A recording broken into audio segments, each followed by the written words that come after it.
Hey guys, so today I want to talk to you guys about old art and new art theory and which one I believe is true and talk about a little bit of the evidence that we have for both of these. I want to start by talking about what all of this means. So in the Christian community, there's a big discussion over how old the planet Earth is.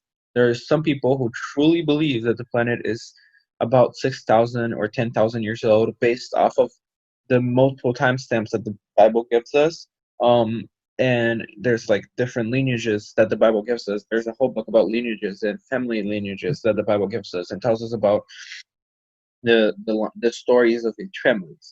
But there's also a group of people who, based more off of science and based more off of a few different things that we're going to discuss in this video, believe that the Earth is actually much older and that the Earth isn't just 6,000, 10,000 years old because that wouldn't make much sense.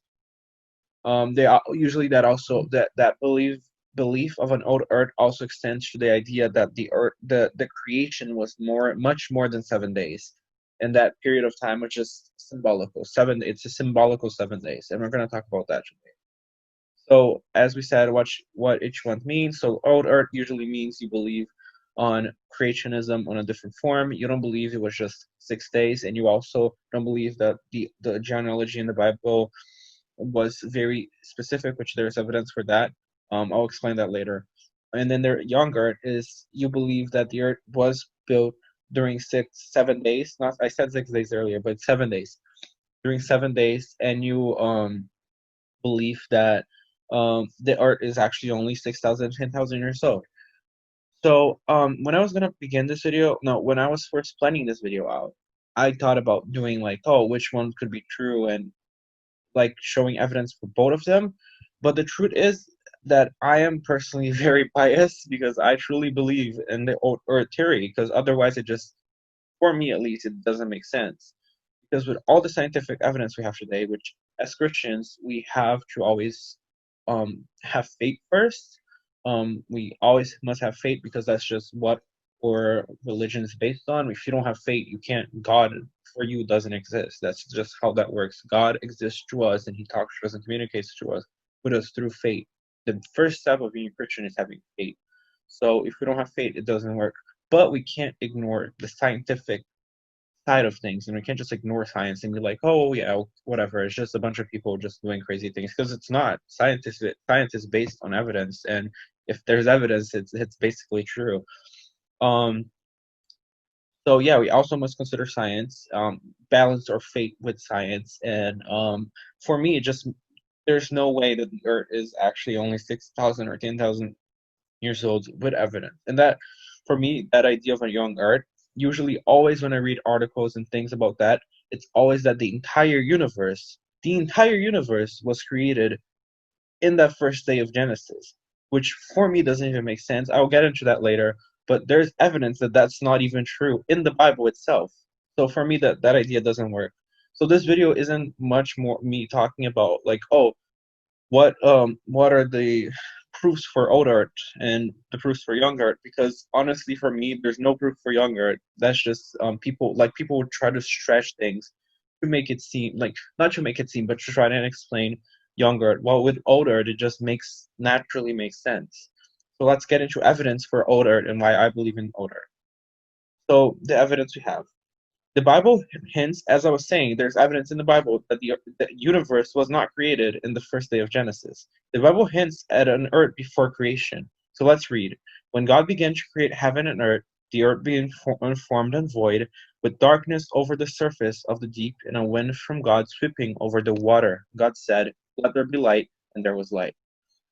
So God saw that the light was good, and God separated the light from the darkness. And this is Genesis 1 to 4. 1, chapter 1, verse 1 to 4. So in this first verse of the Bible, um, it says that there was, even though it was dark and there was no shape, there was something there. And there was water. And water wouldn't just be floating in space. There had to be some sort of heat to keep um, water like in liquid form. Otherwise, it would have frozen in the coldness of space.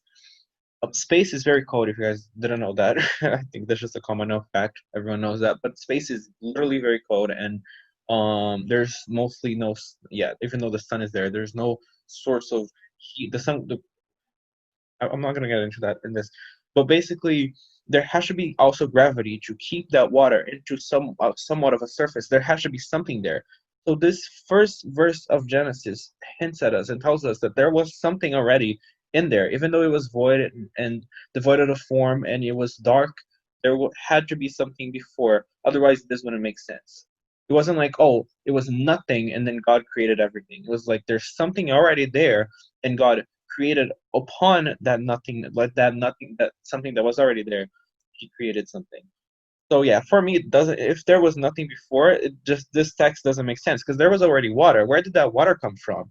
Where did that void come from? For there to be a void, there needs to be a place that's like, well, obviously not a void. There should be some sort of surface, and the water needs a surface to be on, and there has to be a source of heat, the water in liquid form. For me, it's very obvious that there was some sort of broken earth before the earth itself. And this is again me theorizing. There's a lot of people out there who speculate, and that's all we can do.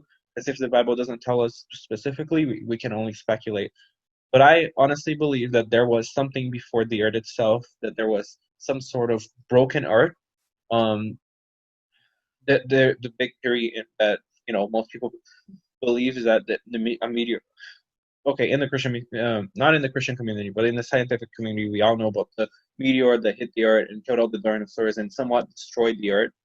It caused, the plates to move, and at that time, I don't even know if the plates were formed, but it shook the Earth in an extreme manner, and it changed the environment and it caused volcanoes to erupt and things like that.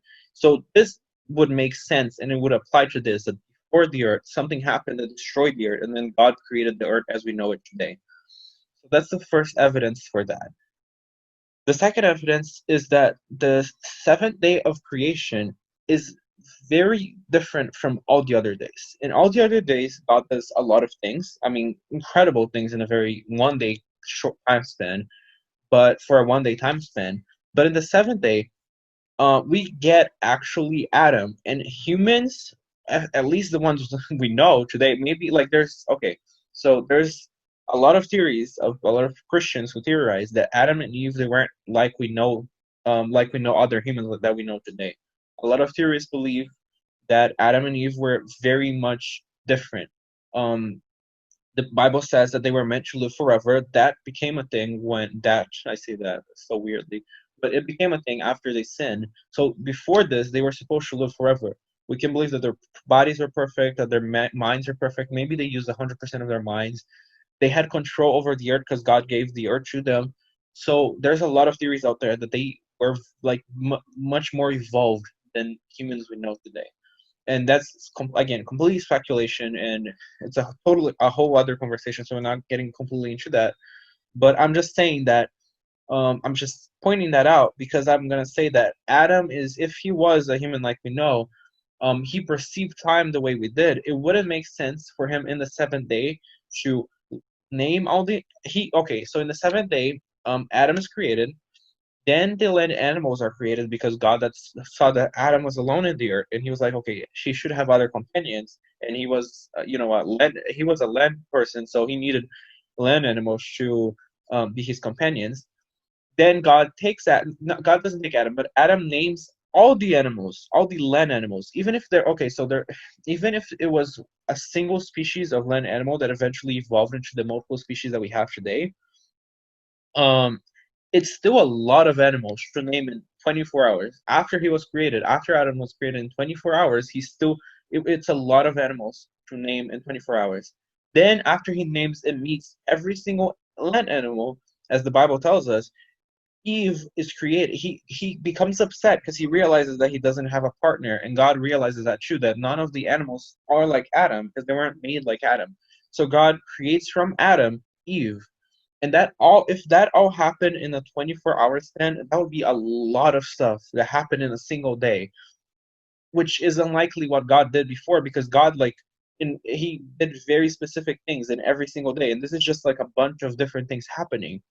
Also, the seventh day does not end like the other ones.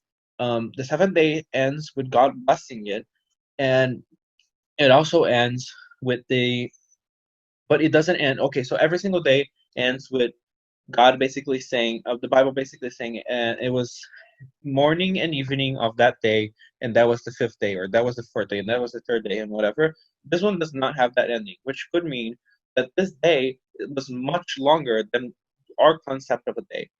Also in Hebrew, the word day that the text was written in, it has multiple different meanings and multiple different amounts of times. It doesn't just mean a single day. There's there's the word in Hebrew, I think it's yum, it's W-U-M. It could mean also a very unspecific amount of time. The only thing that makes it difficult for me to think that it wasn't 6 days is that the Bible is very specific about saying it was an evening and a noon, and the sun went down, and that was the end of the day. Otherwise, I would also believe that this that the earth was not created in 7 days. But maybe even that there's speculation, because the Bible also says that a day is like 1,000 years to God. So we don't really understand how time is was perceived in that moment and how long a day was. We have no idea. That basically what I'm trying to say is that we don't understand how time worked in that day. Um, it's believed. I think the art. I don't know if the art is moving further from the sun or it's moving closer, but every object in space is moving in a way that eventually it leaves its ellipse center, where it's centered. Basically every object is well, we are every planet in our solar system is surrounding the sun because they're positioned in a way that makes them spin forever. If they were positioned in a different way, they would probably fall towards the sun. But every single planet is placed in a way that causes them to like go up. Sorry, I'm not showing you guys. Go up and then go down in a spiral way. And the same thing happens with the moon and the earth. But because the gravity of that is created between all of those objects, they push and pull towards each other and cause them to pull further apart. For example, the moon is moving further apart from us, and I think the earth is moving further apart from the sun. So, if we were closer to the sun when the earth was first created, time would be perceived in a different way. A day would be probably much longer than it is today. So, time and the point I'm trying to make is that time in that time period, that a day in that time period was probably much different than from what we think of as a day today, and that could have been a long time. And the third and final thing for this video, because I think this video is already really longer than my usual videos, is that the Bible wasn't made in a chronological order. If you read the Bible at least a little bit, you know that. And there are multiple moments in history that are left out, and also something I learned while looking at this is that the lineages that the young Earth people base their beliefs from, they leave middle parts out. So they focus a lot on the beginning, and they focus a lot on the end because it's it's trying to get somewhere. But they leave a lot of the middle part out because it's just not important. They basically just put the most important people in the lineage, which means there's maybe we don't know how much humans that are not accounted for in this um timelines that we have in the Bible and the earth. So basically, that idea that younger people base their um timeline from those lineages in the Bible, it just doesn't make sense because there's parts missing that we don't know, and we don't know how much is missing. So that's the end for this video. I think I'm making a part two because there was a lot more stuff when I was researching this that I found. Thank you guys for watching, and yeah, that's it.